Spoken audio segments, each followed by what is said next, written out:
नमस्कार, BS TV देख रहे हैं आप और मैं हूं आपके साथ रोहित झा। बस्तर में अमित शाह, देखिए दंतेवाड़ा में बस्तर पंडुम का समापन कार्यक्रम हुआ और इसमें केंद्रीय गृह मंत्री अमित शाह शामिल होने के लिए पहुंचे। मां दंतेश्वरी के दर्शन कर पूजा अर्चना भी की और अमित शाह ने इस दौरान बड़ी बात कही। उन्होंने कहा कि देखिए अगले चैत्र नवरात्रि तक लाल आतंक का खात्मा हो जाएगा। अमित शाह ने नक्सलियों से अपील की और कहा कि हथियार छोड़ दीजिए, मुख्य धारा में लौट जाइए। और देखिए उन्होंने कहा कि नक्सलियों के मारे जाने से किसी को खुशी नहीं होती है।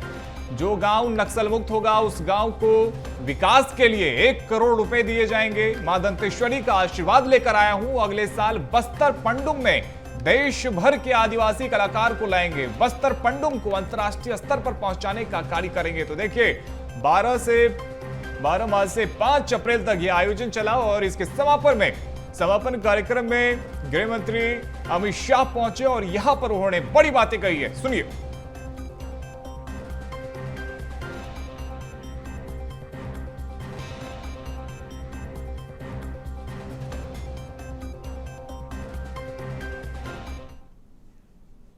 के दिन ही अष्टमी के दिन दंतेश्वरी माता का आशीर्वाद भी मुझे प्राप्त हुआ। भाइयों बहनों, आज मैं यहां आया हूं तब महाराजा प्रवीण चंद्र भंजदेव को भी बहुत विनम्रता पूर्वक प्रणाम कर श्रद्धांजलि देता हूं। प्रवीण चंद्र भंजदेव जी ने जनजातियों के जल, जंगल, जमीन, संस्कृति, इसके लिए अपने प्राणों की आहुति दी। यहां एक प्रजावत्सल राजवी के रूप में उनकी जो लोकप्रियता थी वो उस वक्त के कांग्रेस के आकाओं को सहन नहीं हुई और साजिश के तहत उनकी हत्या कर दी। इस साल तो बस्तर पंडुम हमारा छत्तीसगढ़ के एक उत्सव के रूप में मनाया गया है, मगर मैं मोदी जी का संदेश लेकर आया हूं। अगले साल बस्तर पंडुम यही नाम के साथ देश भर के हर आदिवासी जिले के कलाकारों को हम यहां लाएंगे। और इतना ही नहीं, ये बस्तर पंडुम को अंतर्राष्ट्रीय दर्जा देने के लिए भी दुनिया भर के जो राजदूत अपनी राजधानी में है उसको बस्तर के हर जिले में ले जाकर हमारी परंपराओं को, हमारी संस्कृति को और आदिवासी बच्चों की कला को पूरे विश्व तक पहुंचाने का काम ये भारतीय जनता पार्टी की सरकार करे। हमारे बस्तर का युवा सबसे आधुनिक शिक्षा प्राप्त करे, विश्व के युवाओं के साथ हर मंच पर 2-2 हाथ करे, दुनिया भर की संस्कृत समृद्धि प्राप्त करे, परंतु अपनी संस्कृति को कभी न भूले, अपनी भाषा को कभी न भूले, अपने परंपराओं को कभी। ये बस्तर की संस्कृति, बस्तर की बोलियां, यहां के गान, यहां के वाद्य, पेय पदार्थ, भोजन, ये केवल छत्तीसगढ़ के लिए महत्वपूर्ण नहीं है, ये भारत की संस्कृति का गहना है। जब यहां पर गोलियां चलती थी, बम धमाके होते थे, मैं आज भी सभी जिनके हाथ में हथियार है वो और हथियार नहीं है वो सभी नक्सली भाइयों को विनती करने आया हूं, आप हथियार डाल दीजिए, मेन स्ट्रीम में आइए, आप हमारे अपने हैं। कोई भी नक्सली मारा जाता है, किसी को आनंद नहीं होता है। और विष्णुदेव जी और विजय जी ने घोषणा करी है, जो गांव हर नक्सली को सरेंडर कराएगा वो गांव को नक्सल मुक्त घोषित कर 1 करोड़ रुपया की विकास राशि हम देंगे। तो वहीं बस्तर पंडुम के समापन कार्यक्रम में सीएम विष्णुदेव साई भी शामिल हुए और कार्यक्रम में सीएम साई ने संबोधित करते हुए कहा कि सौभाग्य की बात है कि आज देश के गृह मंत्री अमित शाह दंतेवाड़ा आए हुए हैं। 31 मार्च 2026 तक नक्सलवाद के खात्मे का संकल्प दोहराया। हम 15 महीने से डबल इंजन की सरकार में हैं। केंद्र से राज्य तक सरकार बेहतर काम कर रही है। केंद्रीय गृह मंत्री के मार्गदर्शन से हमें नक्सल के खिलाफ लगातार सफलता मिल रही है।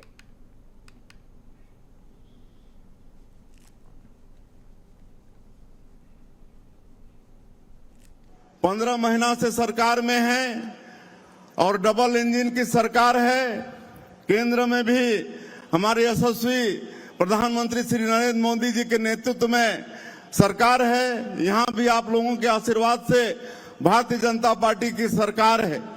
31 मार्च 2026 तक नक्सलवाद को समाप्त करने का संकल्प लिया है और आज आप सबको मालूम है कि उनके आशीर्वाद से, उनके मार्गदर्शन से और हमारे यहाँ के सुरक्षा बल के जवान बहुत मजबूती के साथ नक्सलवाद के साथ लड़ाई लड़ रहे हैं। लगातार हम लोगों को सफलता मिल रही है और मुझे पूरा भरोसा है कि मां दंतेश्वरी की कृपा से अवश्य उनका संकल्प पूरा होगा। ये बस्तर पंडुम 45 दिनों तक चला है। मैं माननीय गृह मंत्री जी को अवगत कराना चाहूंगा। ब्लॉक स्तर से शुरू होके जिला स्तर और आज संभाग स्तर में आज इसका समापन हो रहा है। इसमें हमारे पड़ोसी 6 राज्य के कलाकार शामिल हुए। उड़ीसा, कर्नाटक, तेलंगाना, आंध्र प्रदेश, महाराष्ट्र, मध्य प्रदेश के करीब 27,000 कलाकार इसमें शामिल हुए हैं। 45 दिनों तक चला है और इसमें आदिवासी समाज की जो संस्कृति है, जो वेशभूषा है, जो खान पान है, ये सब का यहाँ पर प्रदर्शन हुआ है। और हमारे प्रधानमंत्री जी का जो एक राष्ट्र, एक भारत, श्रेष्ठ भारत, उसको साकार ये हमारा बस्तर का पंडुम किया है। मैं सभी कलाकार बंधुओं का भी मैं आज के इस अवसर में स्वागत करता हूं। आज धरती आबा ग्राम उत्कर्ष योजना, इसकी शुरुआत हमारे प्रधानमंत्री जी ने, गृह मंत्री जी ने किया है। 6,500 हमारा जनजातीय गांव छत्तीसगढ़ का उसमें शामिल है। 80,000 करोड़ का ये योजना है, उसमें भी सारा विकास का काम होने वाला है। हम लोग नियत नीलानार योजना शुरू किए हैं। माननीय गृह मंत्री जी के आशीर्वाद से लगातार सुरक्षा कैंप खुल रहे हैं और जहां जहां भी सुरक्षा कैंप खुल रहे हैं, आज 100 से ज्यादा गांव वहां पर नियत नीलानार योजना के माध्यम से सड़क, बिजली, पानी, वहां राशन कार्ड बना रहे हैं। वहां पर स्कूल खुल रहा है। जहां यहां पर गोली की आवाज आती थी, आज स्कूल की घंटी की आवाज आ रही है। आज आदरणीय गृह मंत्री जी के दृढ़ इच्छा शक्ति के कारण, उनके संकल्प के कारण हम लोग बंद पड़े स्कूल को खोल रहे हैं। तो देखिए, जहां जहां गोली की पहले आवाज आती थी, वहां पर अब स्कूल की घंटी की आवाज सुनाई दे रही है। ये अपने आप में देखिए बताने के लिए काफी है कि किस प्रकार से छत्तीसगढ़ की जो तस्वीर है वो बदल रही है। और इसी पे खास चर्चा करने के लिए देखिए हमारे पास में एक बेहद ही खास पैनल जुड़ रहा है हमारे साथ में देखिए चर्चा करने के लिए Chhattisgarh state editor doctor Awadhesh Mishra ji जुड़ रहे हैं और साथ ही देखिए बीजेपी प्रवक्ता सुनील चौधरी जी जुड़ रहे हैं और कांग्रेस से वरिष्ठ प्रवक्ता अभय नारायण राय जी जुड़ रहे हैं और इसके साथ ही वरिष्ठ पत्रकार सुरेश महापात्र जी भी हमारे साथ में जुड़ रहे हैं। देखिए डॉक्टर अवधेश मिश्रा जी, एक बार फिर से अमित शाह ने स्पष्ट कर दिया, दोहरा दिया और बता दिया कि अगले नवरात्रि से पहले छत्तीसगढ़ से नक्सलवाद खत्म हो जाएगा, लाल आतंक मिट जाएगा। और साथ ही जो सबसे बड़ी बात उन्होंने कही कि देखिए आपके मरने पे हमें भी कोई खुशी नहीं होती है, हम जश्न नहीं मनाते हैं, आप भी हमारे बीच के हैं और हम भी चाहते हैं कि आप मुख्य धारा में लौट जाएं और आप भी विकास के कार्यों में लग जाएं। बिल्कुल बिल्कुल सही, बिल्कुल आपने सही कहा रोहित जी कि गृह मंत्री अमित शाह का छत्तीसगढ़ दौरा, बस्तर में आके संबोधित करना, बस्तर पंडुम के समापन समारोह में शामिल होना और उसके बाद खुले मंच से पुरजोर तरीके से नक्सलवाद के खात्मे की तारीख का दोबारा ऐलान करना, इस बात का जिक्र करना कि अगले चैत नवरात्रि से पहले बस्तर नक्सल मुक्त हो जाएगा, अपने आप में एक बड़ी बात है। और सबसे बड़ी बात रोहित जी ये देखी जाएगी कि देश के गृह मंत्री मंच के माध्यम से अपील करते हैं, वो कहते हैं कि आप मुख्य धारा में लौट आइए, आपके संरक्षण की पूरी जिम्मेदारी सरकारों के ऊपर है, चाहे राज्य सरकार हो या केंद्र सरकार हो, वो संरक्षित करेगी। और सबसे बड़ी बात ये कि उन्होंने इस बात का भी ऐलान किया कि जो भी गांव नक्सल मुक्त होगा उसे 1 करोड़ रुपए विकास कार्यों के लिए दिया जाएगा। बड़ी बात। क्या इन तमाम चीजों के मायने हैं, अपने मेहमानों से एक बार चर्चा करेंगे। मैं सबसे पहले सुरेश महापात्र जी का रुख करूंगा। सुरेश जी बेहद वरिष्ठ पत्रकार है, दंतेवाड़ा में सालों साल तक आपने पत्रकारिता की है। सुरेश जी, क्या आपको लगता है अमित शाह के उस मंच से जब उन्होंने न केवल नक्सलवाद के खात्मे की तारीख का ऐलान कर दिया दोबारा, बल्कि नक्सलियों को मुख्य धारा में लौटने की भी बात कह दी और कई तरह की बात, आप खुद पूरे कार्यक्रम में मौजूद थे, कैसे देखते हैं इस दौरे को और क्या इसका इम्पैक्ट होगा? सुरेश, मुझे लग रहा है कि आज जो दंतेवाड़ा में जो कार्यक्रम हुआ है, ये कार्यक्रम एक प्रकार से इन्होंने नक्सलियों की रीढ़ पर एक बड़ा वार किया है। वो रीढ़ थी जनता की, जिसको उन्होंने एक बहुत बड़ा एक आश्वासन दे दिया है कि आप अपने बीच में रह रहे मिलिशिया को समझाएं और उसे मुख्य धारा से जोड़ें। और जिस दिन गांव वाले एकजुट होते हैं और मिलिशिया को सीधे समर्पण के लिए लेके आते हैं और पूरा नक्सल मुक्त गांव घोषित करेंगे और 1 करोड़ रुपए का उनको उस गांव को राशि देंगे, मुझे लग रहा है कि ये नक्सलियों की रीढ़ पर वार है। क्योंकि अब तक जो वार बंदूक के दम पर जंगलों में चल रही थी, पहाड़ों में चल रही थी, अब वो वार सीधे गांव के भीतर उन लोगों के साथ खड़ी हो गई है। लोगों का विश्वास नक्सलियों की सबसे बड़ी ताकत रही है और नक्सल लोगों के विश्वास को अब उन्होंने अपने आप से जीतने की कोशिश की है। और ये सबसे बड़ा ऐलान है, मुझे लगता है कि नक्सलवाद के खिलाफ अब तक का सबसे बड़ा ऐलान है कि लोगों को इस बात के लिए प्रेरित करना कि आप अपने बीच की छिपी हुई मिलिशिया को लेके आइए। ठीक है सुरेश जी, मैं लौटूंगा, हमारे साथ राजनीतिक मेहमान भी मौजूद है। मैं जरा एक बार अभय जी का रुख कर लेता हूं। अभय जी वरिष्ठ नेता है, कांग्रेस के प्रवक्ता है। अभय जी, आपका स्वागत है। अभय जी, जरा बताइएगा, अमित शाह अगर दंतेवाड़ा पहुंच के, नक्सलियों के गढ़ में पहुंच के वो सरेंडर करने के लिए मंच से अपील करते हैं और लोगों को, गांव वालों को भी जिम्मेदारी देते हैं कि आप अपने गांव को नक्सल मुक्त बनवाइए, गांव के विकास के लिए 1 करोड़ रुपए की राशि राज्य सरकार देगी, इस पूरे दौरे के आगामी असर और जो डेडलाइन तय किया गया है उसे आप कैसे देखते हैं अभय जी? अवधेश जी, निश्चित रूप से पूरे देश से नक्सलवाद समाप्त होना चाहिए। इसकी प्रतीक्षा छत्तीसगढ़ के साथ साथ पूरा देश कर रहा है। और बस्तर में जो नक्सलवाद खत्म करने की बीड़ा केंद्रीय मंत्री ने उठाई, केंद्र सरकार ने उठाई और उस पे काम करने का काम विष्णुदेव साय सरकार, छत्तीसगढ़ सरकार ने किया। जो भूमिका वहां के एसपीओ, डीआरजी, बस्तर फाइटर ने सशस्त्र फोर्सों के साथ मिलकर पुलिसिंग कर सारी रणनीति को सफल करते हुए, वो अभी तक तो काबिले तारीफ है। सवाल इसका नहीं है कि आप नक्सलियों को मार रहे हैं, नक्सलियों के सैनिकों को खत्म कर रहे हैं। सवाल इसका है अवधेश जी कि नक्सलवाद कैसे खत्म होगा, ये नक्सलवाद क्यों पनपा, ये नक्सलवाद क्यों बना। आज 1 करोड़ रुपया आप गांव को देंगे, आप नियत निर्णय के तहत जहां कैंप लगेंगे उन गांव की आप विकास का काम करेंगे। यही विकास का काम तो आदिवासी खोज रहे थे। आप उनको ये श्योर करिए कि ये जंगल जमीन जब नक्सलियों से मुक्त हो जाएगी तो आदिवासियों की रहेगी। वहां आपके कोई उद्योगपति मित्र नहीं आएंगे, वहां खनिजों का दोहन करने के लिए बाहर से शोषण करने वाले लोगों को नहीं लाया जाएगा। इस तरफ भी ध्यान आपको देना होगा। अचानक सरकार को बस्तर प्रेम, मुख्यमंत्री जाते हैं। आपने बिल्कुल महत्वपूर्ण बातें आपने उल्लेखित की है कि इस बात का आश्वासन आदिवासियों को देना होगा कि नक्सलवाद के खात्मे के बाद आपका जल जंगल जमीन जो है वो आप ही का रहेगा। सुनील चौधरी जी हमारे साथ मौजूद है, मैं सुनील जी से जरा जवाब लेता हूं। सुनील जी, पूरे इस दौरे को आप कैसे देखते हैं, इस पे भी जरा प्रकाश डालिएगा और इस बात का भी जिक्र जरूर कीजिएगा जिस बात की चिंता अभय जी जता रहे हैं कि नक्सलियों के मुक्त होने पे या उनके छत्तीसगढ़ भारत मुक्त होने के बाद जो जल जंगल जमीन है उस पे किसी का डाका ना हो, वो आदिवासियों के लिए ही संरक्षित रहे, इस बात का भरोसा कैसे जताएंगे? सुनील जी। जी राम राम, जय जोहार, जय छत्तीसगढ़, जय दंतेश्वरी माई।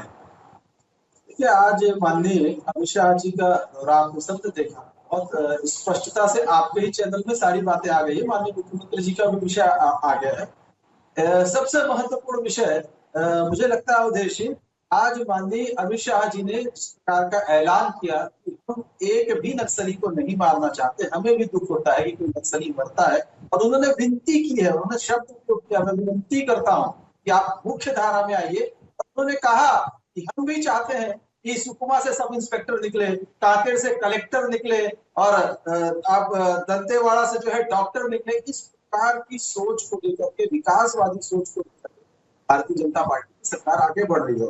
और निश्चित रूप से जहां पर कभी गोलियों की आवाज सुनाई देती थी, अब स्कूलों की घंटियों की आवाज सुनाई देती है और लगातार विश्वास बढ़ रहा है। आपके चैनल में अभी मैंने देखा एक समाचार कि आज ही लगभग 86 नक्सलियों ने आंध्र प्रदेश में आत्मसमर्पण किया है। इसमें ज्यादातर छत्तीसगढ़ के नक्सली है। अभी अभी आपके चैनल में ही वो समाचार दिख रहा है, हेडलाइन में आ रहा है अवधेश जी। तो ये कहीं ना कहीं ये जीत है, ये विजय है सबके संकल्प की, ये विजय है राष्ट्रवाद की, ये विजय है बस्तर के लोगों की। मैं लौटूंगा सुनील जी, मैं लौटूंगा। दरअसल जवाब इस मुद्दे पे भी हम चाह रहे थे कि जिस बात की चिंता कांग्रेस को है, कांग्रेस आज से नहीं, सदन से लेकर सड़क तक कांग्रेस इस बात की चिंता जता रही है कि जो जल जंगल जमीन जिसकी लड़ाई है वो आदिवासियों की ही रहे।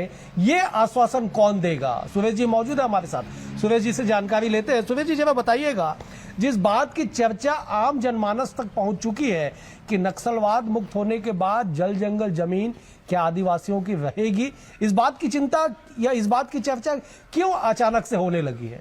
देखिए, सबसे बड़ी बात है कि ये एक राजनीतिक तौर पर इस मसले को यदि उठाया जा रहा है, आपको जमीन पे आकर के देखना होगा कि सरकार ने पहले ही खदानों के आवंटन के लिए जो नियम निर्धारित किए हैं, उस नियमों के तहत उस नियम से बाहर जाके किसी को भी खदान आवंटित नहीं किया सकते और खुली बोलियां लग रही हैं और उन बोलियों के लिए पूरा प्रोसेस है, ग्राम सभा की सहमति है, तमाम चीजें हैं और उसके बगैर नहीं हो सकता। और सबसे बड़ी बात यह है कि जिस डिपॉजिट को लेकर के बात आ रही है वो घोषित डिपॉजिट है। बिल्कुल एनएमडीसी के जो एरिया में जितने लोह है इसका भंडार है वो पहले से घोषित डिपॉजिट है।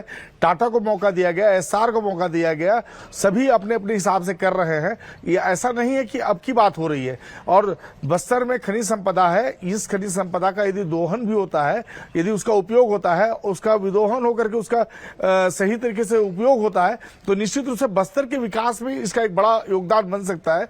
और आज हम जिस तरीके से देख रहे हैं कि नगरनार स्टील प्लांट ने पिछले साल इस बीते वित्तीय सत्र में 2 मिलियन टन स्टील का उत्पादन किया है। ये अपने आप में ऐतिहासिक घटना है जिसकी कल्पना हम आसानी से नहीं कर सकते थे। इसके लिए एक बड़ा युद्ध हुआ है, बड़ी लड़ाई लड़ी है लोगों ने कि बस्तर का औद्योगिकरण हो और बस्तर का लोहा बस्तर में गले। और यदि बस्तर में विकास को लेकर के इस तरह से सकारात्मक प्रयास किए जाते हैं तो मुझे लगता है कि जल जंगल जमीन पर आदिवासियों का जो हक है वो बना रहना चाहिए।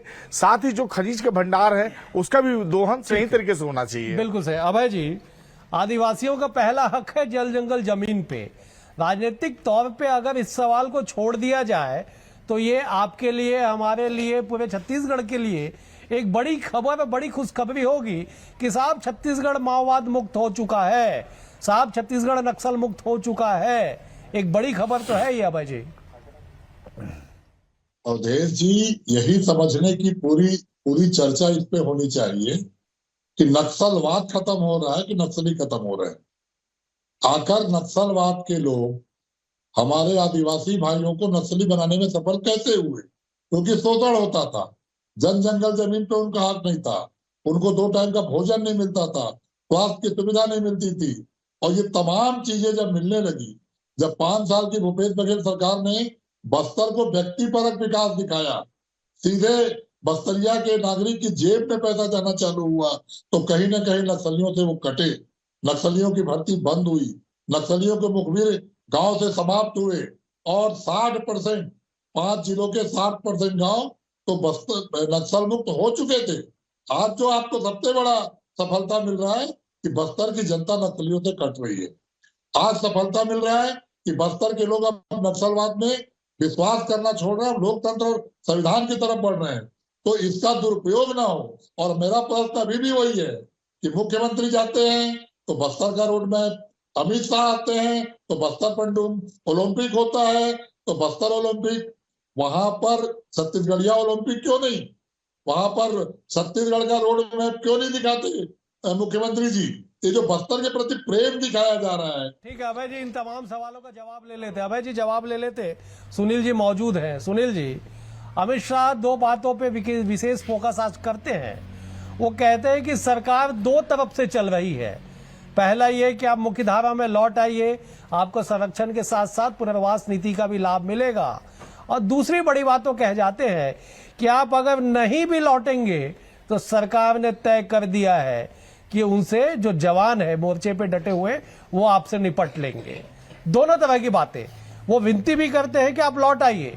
उस बात का भी जिक्र करते हैं कि अब छत्तीसगढ़ के बस्तर जैसे जगह पे अब गोलियों की आवश्यकता नहीं है, अब उन हाथों में कंप्यूटर होना चाहिए और कंप्यूटर के माध्यम से पूरे विश्व की जानकारी उन हाथों तक पहुंचनी चाहिए। सुनील जी, देखिए बहुत महत्वपूर्ण विषय है उद्देश जी। माननीय अमित शाह जी ने तो बहुत स्पष्टता से पहले ही कहा है कि हम आने वाले नवरात्र तक के जो है वो नक्सलवाद को समाप्त करेंगे। और उसके लिए हम प्रारंभ से बात करें तो हमारे गृह मंत्री विजय शर्मा जी कहते रहे कि जिस माध्यम से चाहे अपन बातचीत कर ले और बातचीत के माध्यम से रास्ते निकाले और रास्ता निकाल करके इस नक्सलवाद को, जो कि हमारे लिए बड़ा एक दंश है, उसको समाप्ति की दिशा में बातचीत करके आगे बढ़े। लेकिन जो नहीं मान रहा है, बंदूक लेकर के आ ही रहा है, तो उसका जवाब तो बंदूक से ही दिया जाएगा। लेकिन बस्तर कितना बदल गया है ये इसका स्पष्ट प्रमाण है कि इस देश का गृह मंत्री जो है वो बाइक से जाकर के गांव के अंदर में चौपाल लगाता है और यहाँ पर बड़े बड़े जो नक्सली हैं उनके गांव तक के पहुंच जाते हैं। हमारे सुरक्षा के, हमारे भारत माता के वीर सुरक्षा के जवान वहां पर कैंप स्थापित करते हैं, लोगों को सुविधाएं उपलब्ध कराते हैं। वहां स्वास्थ्य की चिंता, शिक्षा की चिंता, रोजगार की चिंता, सारी चिंता जो है सरकार कर रही है। ये बहुत बड़ी उपलब्धि की बात है। और अभी माननीय सुनील जी, ठीक है सुनील जी, मैं लौटूंगा, आपके पास समय रहा तो सुनील जी मैं लौटूंगा। बिल्कुल आपने सही कहा कि बस्तर बदल रहा है और गृह मंत्री मोटरसाइकिल से बीहड़ में जाके बातचीत करते हैं लोगों से। सुरेश जी, मैं 10 सेकंड में आपसे जवाब चाहूंगा। अमित शाह के आज के दौरे के बाद बस्तर के विकास कार्यों में, बस्तर में एंटी नक्सल ऑपरेशन में क्या तेजी दिखाई पड़ेगी? लोगों का विश्वास और अधिक जागृत होगा शासन प्रशासन के लिए? बिल्कुल सही बात है, क्योंकि लगातार आप ये सोचिए कि 2016 में जब प्रधानमंत्री नरेंद्र मोदी आया और उन्होंने इस बात का ऐलान किया कि हम बस्तर की हालत को बदलेंगे, 9 साल के बाद बस्तर की तस्वीर इतनी तेजी से बदली है। सबसे बड़ा बदलाव नक्सलवाद के मामले में हमको दिख रहा है जमीन पर, और अब फ्रंट फुट में जवान आके लड़ रहे हैं। ठीक है। अब सबसे बड़ी जो चीज है, गोली के बदले गोली और बोली के बदले बोली का ऐलान हो चुका है। चलिए, और इसे ऐलान के जरिए सफलता मिलेगी, इस बात का आश्वासन देश के गृह मंत्री अमित शाह मंच पे खड़े होकर माइक के माध्यम से देते हैं, तो निश्चित तौर पे मैदान में मौजूद लोगों के हौसले बुलंद होते हैं, जवानों के हौसले बुलंद होते हैं और उनके चेहरों पे खुशी छा जाती है। फिलहाल आज के लिए इतना ही। आप तीनों मेहमानों का बेहद शुक्रिया। सुनील जी आपका शुक्रिया, अभय जी आपका शुक्रिया, सुरेश जी आपका भी शुक्रिया।